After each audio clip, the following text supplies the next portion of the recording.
Hey there, this is Ross Izzard. This is the Backcountry Fly Fishing Podcast, where we talk about fly fishing in more interesting places. As you guys can tell, I am somehow still getting over this cold that has me kind of froggy, so it's better, but it's still going on, so I'm sorry about that. I'm actually not still sick. I don't still feel sick, but it's definitely still knocking out my voice a little bit, so sorry that I'm still a little froggy. Today, we are going to talk in more detail about tying for the spring. We talked quite a bit in the April episode about sort of hatch timing and types of bugs and the things that you can expect to see as spring progresses, as things start warming up and the freeze stones start opening up again and the water temps start coming up. We talked quite a bit about it, and we talked a little bit about some of the patterns that go along with that. But today I really want to do a deeper dive into the tying aspect of that. I had originally planned to do this episode as like a big, long episode about tying all the different patterns that I kind of fish in the spring. So dry flies, emergers, nymphs, streamers, wet flies, all of that stuff. But the reality is that that's a lot. I started looking at it, and even though I'm a fairly simplistic guy, and I'll talk more about that here in a second when it comes to fly tying and patterns in general, there's a lot to it, and more than we can probably cover in an episode without me putting you to sleep. So instead of running through all of the stuff, we're just going to talk today about my favorite dry fly patterns for the spring, how I tie them, and just give you some tips about how you can get into tying those patterns for yourself so you can get out there and start catching these spring fish on dry flies that you tied with your own two hands. Before we start on that, I do want to make the obligatory request that if you are enjoying the show, and you're finding the information helpful, then I'd love for you to follow us so you don't miss any updates. I tend to publish every Friday at 2 p.m. Mountain.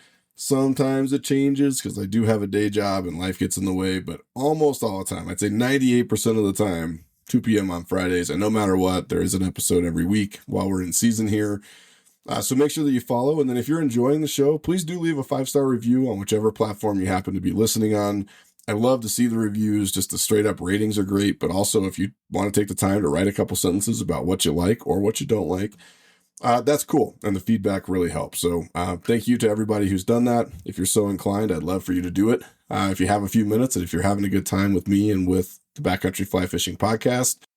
And similarly, if you would like to get in touch, I'd love to hear from you. So feel free to shoot me a note at our Facebook page. That's just the Backcountry Fly Fishing Podcast. Instagram, same thing, Backcountry Fly Fishing Podcast, or you can email me at backcountryflyfishingpodcast@gmail.com.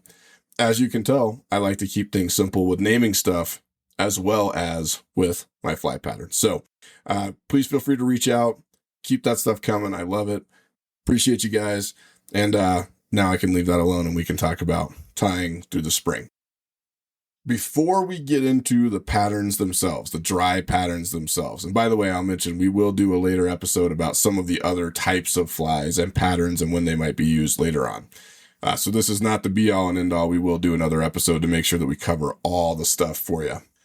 But before I do that, I do want to make another plug for tying your own flies. I know that you can go out and buy these flies. If you want to do that, you can. It doesn't make you any less of a fly fisherman. Some people are busier than others. Some people just don't have any interest in tying flies. Some people feel like they can't for whatever reason. There's stuff out there. There are mitigating circumstances that might stop you from tying. However, if you are so inclined, you really should be tying your own flies. In part because it's an awesome hobby in its own right. In part because it allows you to customize those flies the way that you want to, so you can get really minute details the way that you like them instead of having to hunt around online for a fly tying service somewhere. And in part because I think it really helps you develop your understanding of the bugs and of the way flies behave. Bugs are a hard thing. And even though there aren't that many of them that we care about as fly fishermen, or at least as fly fishers who are going for trout. Obviously, it gets more complicated when you add in extra species. There aren't that many of them, but it's complicated enough that if you're not really working around them and sort of tying things to look like them, I feel like you lose some of that connection. You lose a little bit of the understanding that you would have otherwise, and that can be tricky. So I didn't really start getting into the specifics of the bugs and what they look like and the sizes and the colors until I started fly tying because it really mattered to me.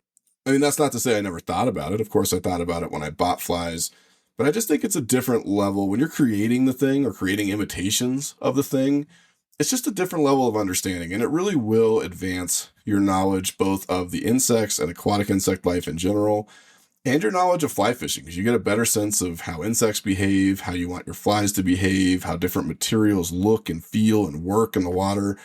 And it really will make you a better fly angler. On top of the fact that catching a fish with your own fly is rad. Like, it's awesome. There's just no feeling in the world like tying your own fly, hiking it miles into the backcountry, throwing it into a wild stream, and nailing a trout and getting them in your net and knowing that you controlled and had a creative part in the entire process, from how you got there, to the fly you used, to how you presented the fly, to how you handled the fish.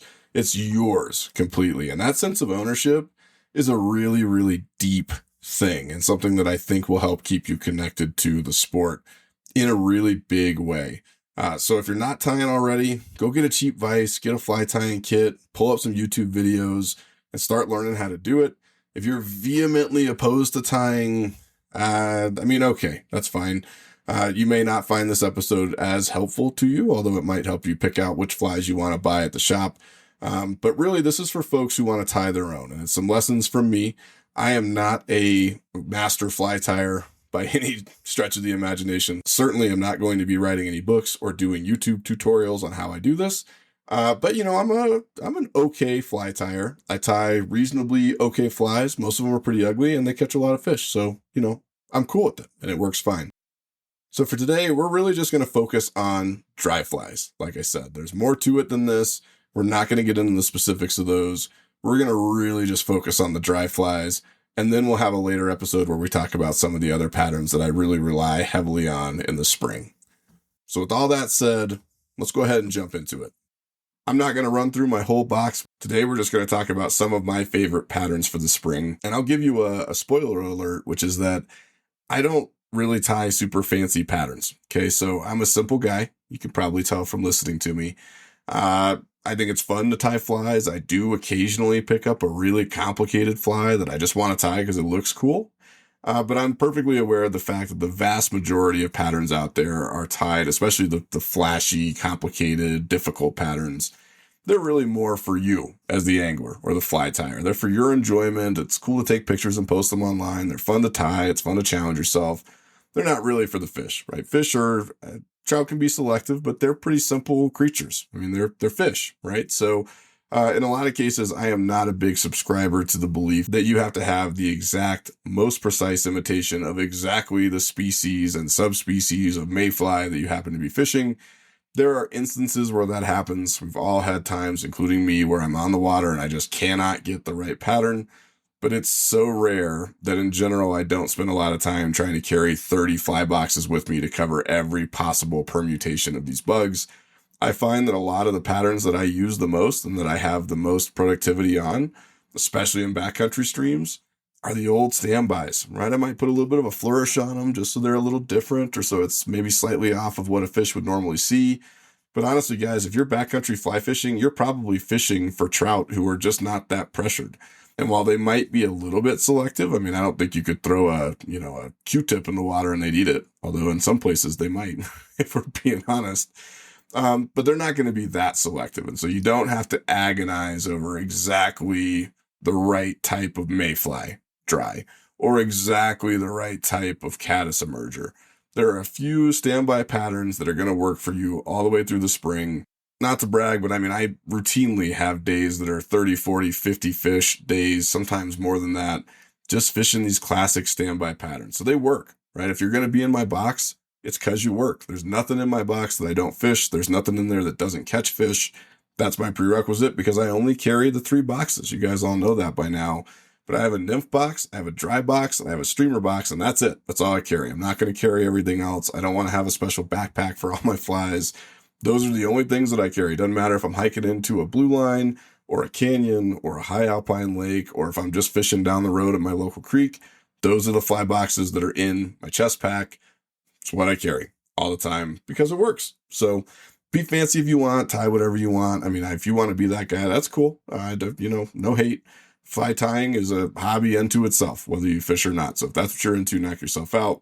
But if you just want to rip some lips and put some fish in the net, I promise you're going to be okay with these simple patterns that we're going to talk about today.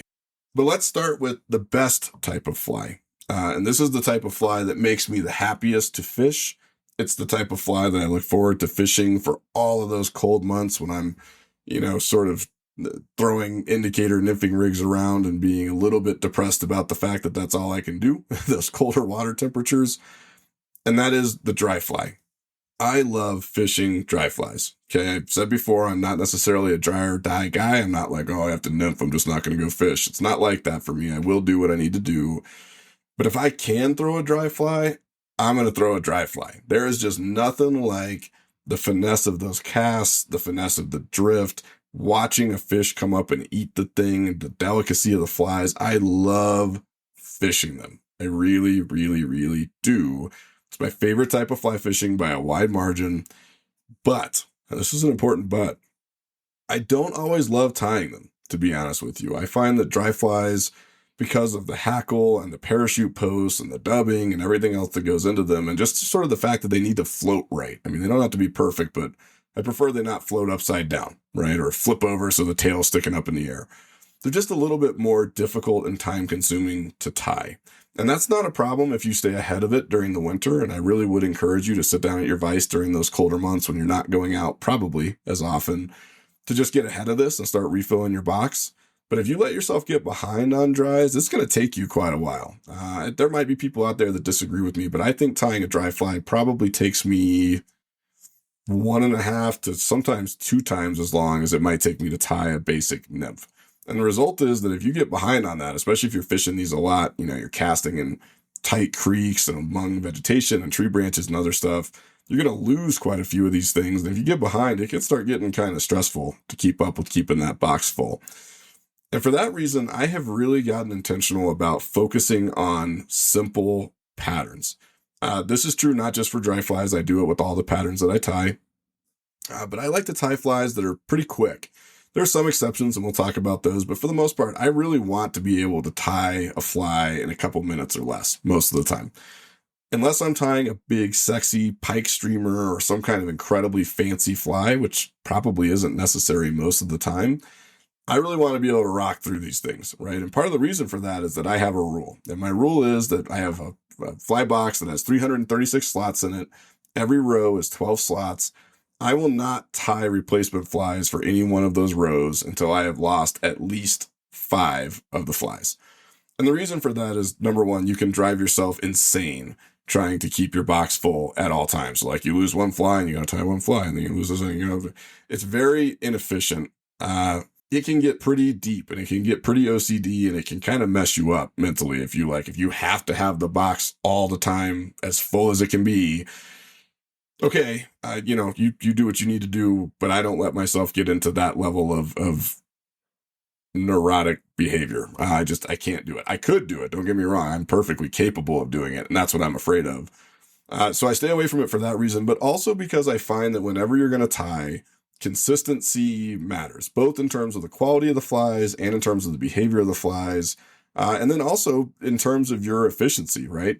You have all the materials out in front of you to tie that fly versus materials scattered all over your tying desk for 15 different patterns, right? You're going to need totally different things to tie a parachute Adams than you are to tie a Prince nymph. And if you're tying 1 or 2, you're going to be constantly swapping materials and moving stuff around, and you're never really going to get into that rhythm of tying these things up. I find that tying in batches of at least 5, and sometimes more than that, depending on how many I need, helps you sort of get a consistent fly tying pattern going. You'll get a better fly. It's faster for you. It's easier to clean up afterward as far as your materials go. And it's just better. So I'm going to say that out of the gate. I will not sit down to tie a pattern until I need to tie at least 5 of them. That's just my rule. You do what you got to do, but that is my particular rule when it comes to tying. But going back to the original point, all of my flies are pretty simple, and you're going to see that reflected in the dry flies here. Now, to talk about this, we really kind of have to talk about bugs, right? Fly fishing is about fish, of course, but it really is about bugs, especially when we're fishing for trout. That's kind of the lion's share of what we're doing here and what we're trying to predict. So to talk about fly tying successfully and fishing successfully, we got to talk about the main insect groups. And for that, I've got sort of the big five, which are midges, mayflies, caddis, stoneflies, and terrestrials. Okay. Now, there are literally thousands of subspecies buried underneath each of these classifications. Like, there's not one kind of midge or one kind of mayfly or one kind of caddis. There are a whole bunch of different kinds.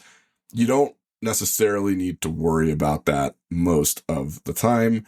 But you should at least know the difference between these insects, and you should know roughly when you're going to start seeing them pop off in various forms, because that will inform what you need to have in your box. Midges, we can kind of leave out for today, okay? Midges are around 12 months of the year. They're all the time, everywhere. If you're fishing in the winter, you're probably fishing midge larva patterns, like a zebra midge. If you're fishing high alpine lakes, you might be just throwing Griffith's gnats, like a dry fly midge pattern, or you might be throwing zebra midge or a top secret midge, but they're around all the time. So you really should have midge patterns in your box all the time. Now, I do not like fishing midge dries. If I absolutely have to, because it's all they'll eat, I will. But that's pretty rare. And if I don't have to throw a dry fly that is so tiny that I can't see it, visibility really matters with these, I'm just not going to do it. I'd rather fish a different kind of bug. So I'm going to leave midges kind of off of the dry fly list here out of the gate.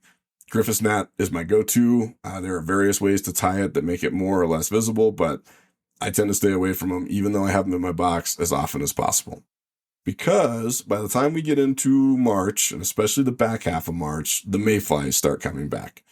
Mayflies are kind of like we talked about last week, the classic trout fly, right? These are those beautiful, elegant insects with that long body and the two tails at the end, and they're really gorgeous, transparent sailboat wings. I mean, they're really pretty, beautiful bugs.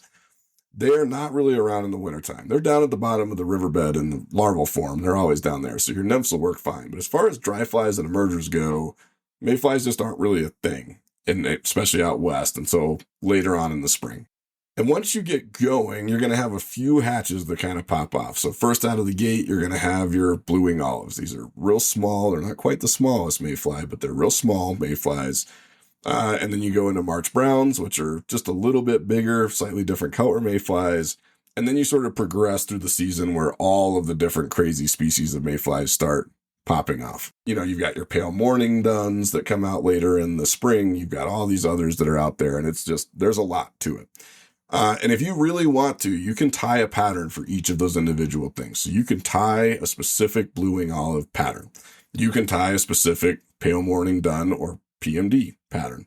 You can tie a specific March brown pattern. And if you're into that, knock yourself out. That's fine. For my part, though, I find that I can get away with tying just a handful of mayfly patterns to work pretty much throughout all the hatches, so long as I have them in the right sizes and the right colors. So with that in mind, here are kind of my go-tos on the mayfly side. I tend to tie parachute Adams, right, which is like the most classic dry fly ever. And I tend to tie royal wolves or sable wolves. The wolves probably are more of a general attractor pattern. I don't know that I can say for sure that they imitate mayflies, but if you tie them small enough, and size really is the key here, they will work for mayflies as dry flies. I have tied specific BWO patterns. They're fine. I don't find them very buoyant, and nothing drives me crazier than a dry fly that will not float without me having to put shake on it every 2 seconds. And I find that small parachute Adams work great for this. So as far as early spring goes, I'm probably putting, if I see mayflies popping off and that's what I want to go after, I am probably putting on a size 18 or even a size 20 parachute Adams on my line. And I will tie them in a tan color with sort of a light tan thread. Sometimes I tie them with dubbing, sometimes I don't. If you ever look at mayfly bodies, they don't have fuzzy exteriors. They really don't. So the only reason really to put dubbing on them is that it helps sort of hold floating if you're putting gink or whatever onto the fly. Otherwise, I don't know that there's a huge reason to put it on there. I sometimes do just for aesthetic reasons, but you really don't need to. The parachute Adams, which is, a very basic pattern. It has a trailing shuck of dry fly hackle out the back that sort of helps it have a little bit of a tail, but also helps stabilize the fly as it floats. It's got that sort of tapered body, and then it has a parachute post tied into it. I tie the parachute post with just straight up white poly yarn. Some people like to tie them with orange poly yarn or red poly yarn or whatever because they think it's easier to see, and that's fine. You can knock yourself out. Those parachute posts really are not about the fish, and I think some anglers get this wrong. The parachute posts of all kinds are really not about the fish at all. Ideally, the fly is floating upright, which means the fish never see the post anyway. Doesn't matter. It's just so that you can see the fly on the water. And if you've ever fished a regular Adams and not a parachute Adams, you know the difference, right? If it's like outside of about 10 feet of you, especially in broken water or in the wrong light conditions, you're straight up not going to see the thing, especially in those smaller 18 to 20 sizes, unless it has a decent post on it. So the parachute posts are there just for you. And then around the post, you have some type of dry fly hackle. I usually use grizzly hackle for this. And that, for those of you who don't know, that's kind of the mottled grayish or tan-ish and black hackle color. Just because I like the way that it looks. You can use brown hackle. You could probably use black hackle if you want to. You can use tan hackle. You can use whatever you want as far as the dry fly hackle goes. I like grizzly. I just think it looks better. I think it looks a little bit buggier and it works great. So I'm tying a bunch of parachute Adams, and I will usually tie these if I want to. I'll have 2 rows of these in my box. There are very few patterns that get 2 rows. Parachute Adams are one of them because I'm going to tie them in a whole bunch of different sizes, right? So this early section of hatches, as I mentioned, they're real small, probably 18 to 20s. And I'll fish those pretty regularly throughout the spring. But once the bigger mayflies start coming off too, I might switch to a size 16. And in some cases, those size 16s are a little bit more buoyant. They do better in broken water. They're a little bit sturdier, so you can hang a heavier nymph off the bottom of them if you're doing a dry dropper. And so I'll kind of tie these all the way really from a 16 up to about a 20. And I like to have in the neighborhood of, 7 or 8 of each if I can. I have been through days where I've lost 10 of a pattern in a single day, so it's not totally crazy to think about having extras of these things. But I would say that that's kind of all you need for a lot of the mayfly hatches, to be honest with you. I think that they are very effective. I think they're pretty easy to tie. You're going to have a little bit of trouble with that parachute post the first time you do it. There are a lot of good tutorials on YouTube. But a tiny little dab of super glue on that post before you start winding your thread around it to sort of tighten it up into the post itself will go a long way toward keeping the thing together. And the more that you do this, the better off you're going to get. Make sure that your dry fly hackle is the right size for the size of hook that you are throwing. And keep in mind that could mean that you're tying this with some really, really small dry fly hackle feathers that might not even look at first glance like they're going to work, but that's what you want. But they're super quick and they're super easy. You can dub the bodies if you want. You can not dub the bodies if you don't want. I don't think it makes a difference. I fished both. I think they both perform well. And to be honest with you, as long as you are tying them in sort of a tan color, and I will also tie some in sort of a deeper brown color, you tend to do fine. I don't see a reason to have 50 million colors of these things in my box. In fact, currently, I'm not totally sure that I have anything that is not in those 2 colors in my box. And they do just fine for me. Just keeping it simple, using the same spool of thread, making sure that my materials are efficient, does great for those mayfly patterns. If you want to use something else, go for it. But man, I'm telling you, those parachute Adams, if you just want to be efficient and tie a bunch of things for mayflies, that's my go-to.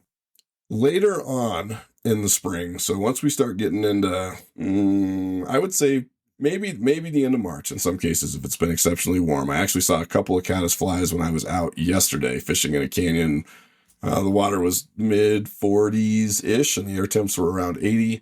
It's a little bit early for me to be seeing caddis, but there they were. So I would say by the end of March, you want to start having some good caddis dry patterns in your box. My go-to for this, straight up elk hair caddis.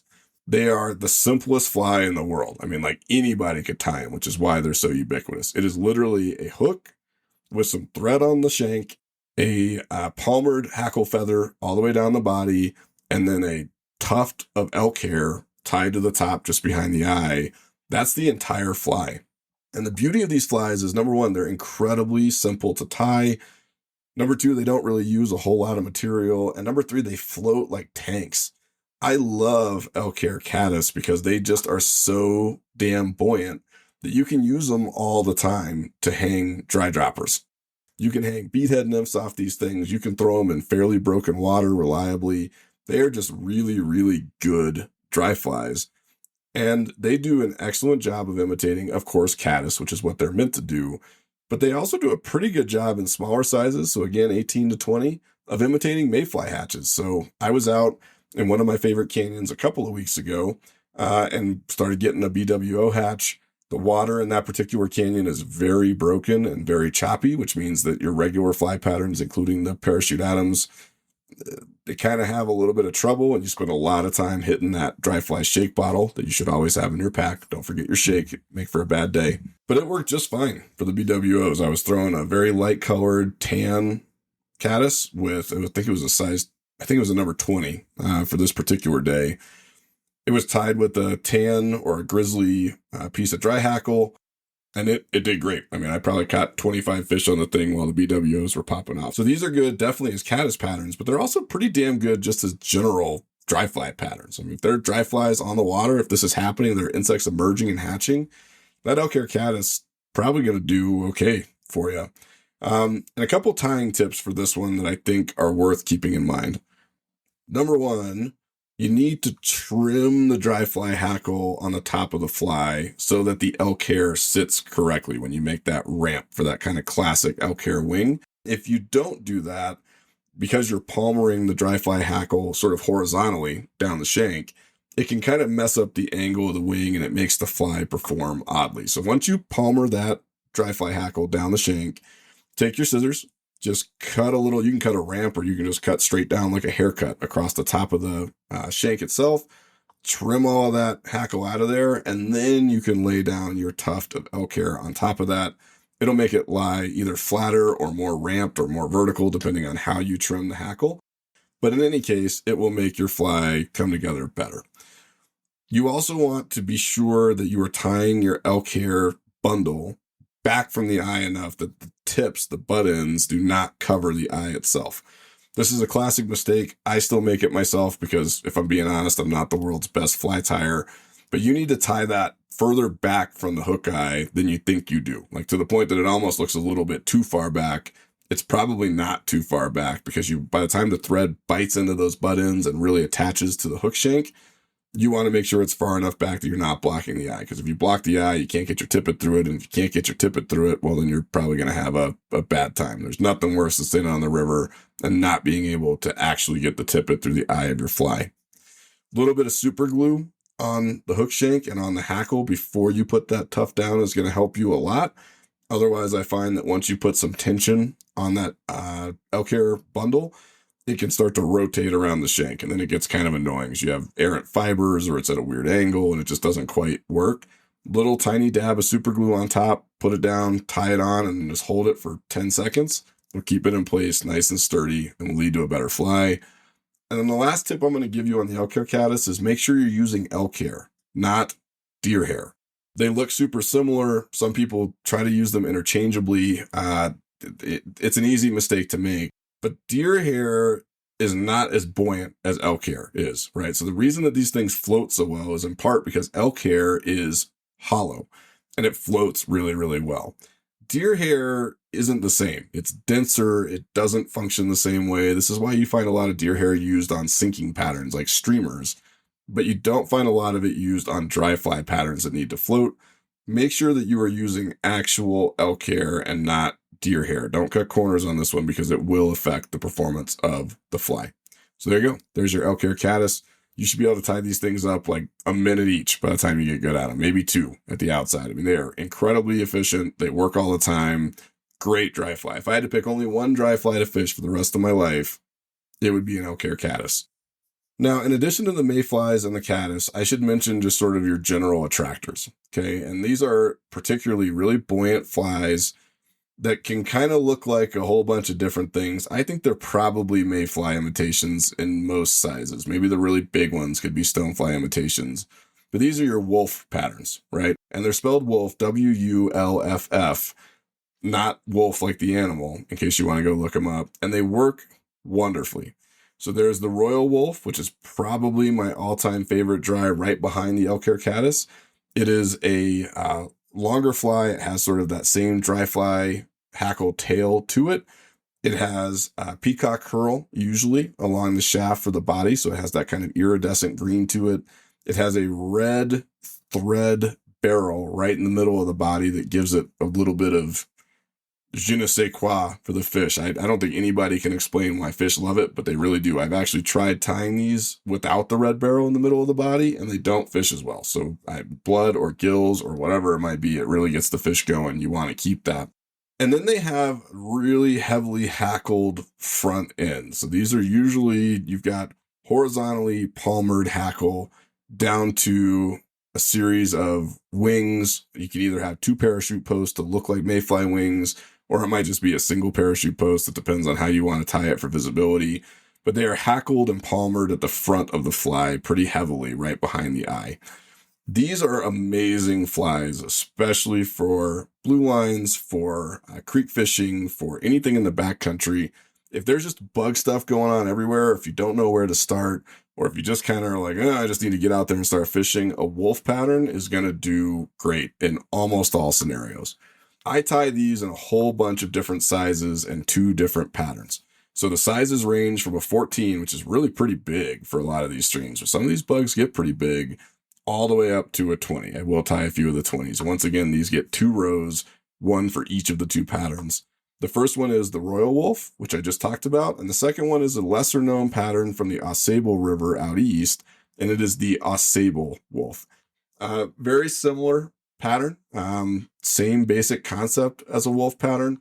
But in this case, the body is dubbed in the sort of a tapered body, usually in a light, burnt orange color, which again doesn't make a lot of sense, but I don't know, maybe they think they're sulfurs or something else. And then hackled the same way up front. And it is just an incredibly buoyant fly. Fish eat it like crazy, even though I'm not exactly sure what they think it is. And it just is an awesome attractor. It's right up there with the Royal Wolf. I think the Royal Wolf might be slightly better, and I think that I probably produce more on it. I've never kept the stats, so I can't prove it. I think it probably does a little tiny bit better, but the Ausable Wolf is not far behind, and I always have a full row of 14 to 20s in the Royal Wolf and 14 to 20s in the Ausable Wolf. And more often than not, in the warmer months of the year, even toward the end of spring, if it's dealing with broken water, maybe it's the end of runoff at the beginning of runoff, I very likely have a wolf pattern at the top of my dry dropper because they just kill it. They're awesome. So take a look at those. I will warn you ahead of time, they're a little harder to tie than your elk hair caddis and your parachute Adams. I don't think you have to use these. You can definitely get away with just a standard EHC and the parachutes. But if you want to challenge yourself a little bit, if you want to tie something a little different, if you're looking for a super buoyant general attractor dry, you're going to be hard pressed to do better than these 2 patterns. So check them out. And now the last class of dries that I want to talk about are the terrestrials. And yes, I'm skipping stoneflies. If you want to fish specific stonefly patterns, you can. You can tie up some stonefly looking yellow Sally chubby Chernobyls. You could tie up some stimulators. I hate stimulators. I think they're hard to tie. I don't think they're anywhere near as buoyant as some of the bigger foam bugs that just float better. And candidly, I just don't think they fish great in a lot of situations. I'm sure somebody somewhere is going to try to shoot me over that because it's a very controversial thing to say. I just don't like stimulators. I don't have them in my box. I've never had them in my box. They're not really my fly. You want to fish them, knock yourself out. But by the time we start getting into big stonefly season, we're probably also getting into big terrestrial season. And I think some well-tied terrestrial patterns are going to do fine for imitating your stoneflies and your terrestrials. And fish are just going to be eating everything above them anyway, especially in the backcountry. So once we get into terrestrials, and this is really once summer proper starts. So this is like we're getting into late May or June. I heard some hoppers on the river yesterday, which was surprising considering where we are in the spring. But you're usually not going to start seeing serious terrestrial activity, at least from a fishable perspective, where fish are keying in on them until a little bit later in the summer. But that doesn't mean that you can't start getting them ready in the spring, and you certainly will have opportunities toward the back half of spring to fish some of these. And I have a few go-to patterns that I do always keep in my box. The first one is called the GFA hopper. And the GFA hopper is just the general foam attractor is what GFA stands for, and then it's a hopper.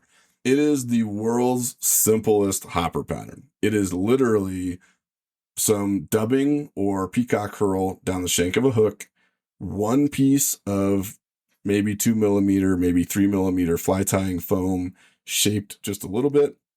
Some wraps around the body to make some segments in the body of the insect to make it look like it's segmented the way a real insect would be. And then just a little bit of elk hair at the top sticking off the back with the foam folded up over it. You'll see what I mean if you look these things up. They take maybe 2 minutes to tie. They are much simpler to tie than a lot of the other hopper patterns like the Charlie Boy or some of the others that are out there. They work great too. They're wonderful, but these GFA hoppers, they kill it. They're awesome.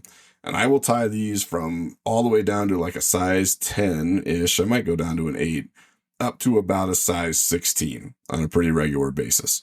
They look great. I think they do look like grasshoppers, but I have seen them work in stonefly hatches, and they are just an awesome terrestrial pattern for you to take a look at. They do require you to have a little bit more skill because you're going to deal with, foam segmentation, and you're going to deal with putting the elk hair on the top. You might have to add a cider, which could be like a slightly brighter colored piece of foam that you add to the top of it just to make it a little easier to see. And you got to deal with those rubber legs, which isn't hard, but does add a little bit of something to the tying process. So if you're not familiar with that, just expect that sometimes messing with those little rubber legs can be challenging. But they're great. And this is pretty much the only hopper pattern I use. I just don't need another one. The others work, I'm sure. I've tied the others. I've used the others. But this one is so easy to tie, and it's so effective that the GFA hopper is just my go-to hopper pattern when I'm out there. Another terrestrial pattern that I have in my box pretty much all the time is the hippie stopper. This thing is sort of a weird thing, to be honest with you. It's kind of a hopper, maybe a little bit of a beetle. It's probably the most like a beetle, I guess. Maybe like a real fat ant. I suppose it maybe could look like a stonefly. But the hippie stopper is sort of this all-around buggy-looking foam thing that you can throw out there.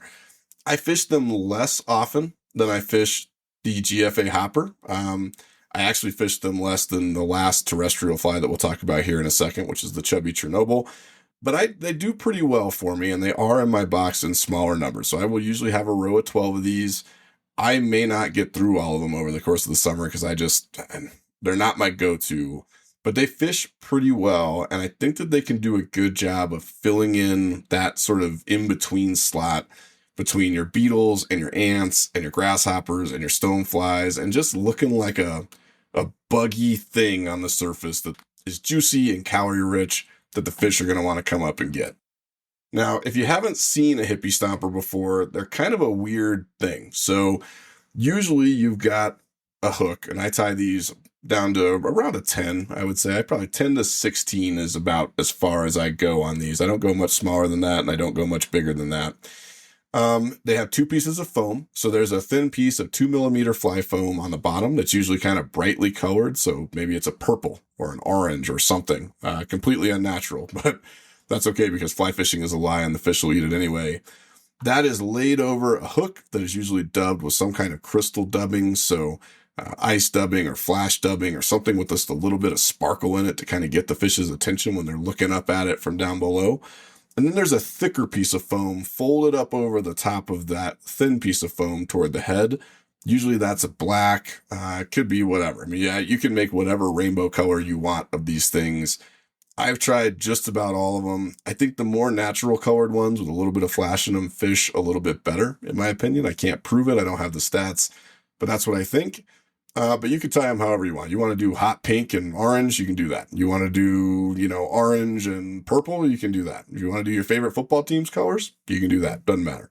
These are just buggy things. And so you've got the foam, you have some dry fly hackle in the middle of it to sort of keep it floating, and it's horizontally palmered around the foam itself. And you've got some yarn on the top to help with a cider, and then you got some rubber legs. So it's like it's just a weird looking thing. Hippie stompers are weird flies. They probably shouldn't work, to be honest with you, because I don't know that they really look convincingly like anything, but they do. They're also extremely buoyant, which means that if you really need to hang a heavy nymph off of it, or if you're going to run a double dropper rig or a copper dropper, where you're throwing like a copper john with yet another dropper underneath it, these are a good candidate because they float really, really, really well. The downside of the hippie stomper, and the reason that I don't use them as often as some of the others, is that they almost violate my principal rule of being easy and quick and efficient to tie. They're not incredibly difficult to tie, but they use a lot of material, right? You've got the dubbing, you've got two different types and thicknesses of foam, you have the hackle itself, you have the yarn, you've got the legs. There's just a lot going on in this fly, and it's kind of layered. So any of you who have tied before, layering in flies starts to get complicated. So having one material that's at the bottom and another material that goes over the top of that, and then another material that goes over the top of that, and they all have to kind of come together the right way. It's not that hard, and so I don't mean to make it sound like it's a super duper difficult thing, but it's complicated enough that it can kind of make it somewhat difficult for you when it comes to tying, at least compared to some of the other simpler patterns. So the one thing I can tell you with the hippie stopper is the first few that you tie are probably going to be pretty shitty. It's just a hard fly to tie. I probably had to tie about a dozen of these before I was finally like, oh, okay, I see how to do it. So don't get discouraged when you tie it. Just keep going. And you'll eventually get to a place where you're reasonably efficient. Just understand that it's not the most efficient fly that you can have in your box, at least when it comes to these foam terrestrials. But that said, I mean, it's easy enough, and it is effective enough, and it is buoyant enough that I think it is worth you having in your dry box. And then the very last sort of terrestrial large foam fly that I will throw in there is the chubby Chernobyl. Chances are, if you have been fly fishing for any length of time, you have seen a chubby Chernobyl. They are brain dead simple. It's pretty much just a piece of foam tied over a dubbed hook. You can decide what color the dubbing is on that hook. And then with some legs sticking out from both of the thread wraps and usually yarn wings at the top to help with sighting. There are a whole bunch of different variations of this fly. There are ones that have multiple layers of foam because they are supposedly more buoyant. There are colorful ones. There are ones that are tied with 2mm foam, ones that are tied with 3mm foam, different colors of yarn, different colors of legs, yada, yada, yada, yada, yada. But the truth is they don't really have to be that complicated. And they're really kind of ridiculous flies. Like they actually, if you look at a chubby Chernobyl, it looks like something that like a kindergartner made, right? Like it actually looks like a elementary school kid's project. It's like, here's a bug, Dad. And you're like, oh yeah, it's kind of a bug, but they really do work. And the thing that I like about the chubby Chernobyl is the fact that it's got such an amorphous, ambiguous profile that it can kind of look like a whole bunch of different things. So the GFA hopper looks like a grasshopper, right? I mean, I think it can do a reasonable job, as I said, of approximating other bugs, maybe stoneflies or random terrestrials.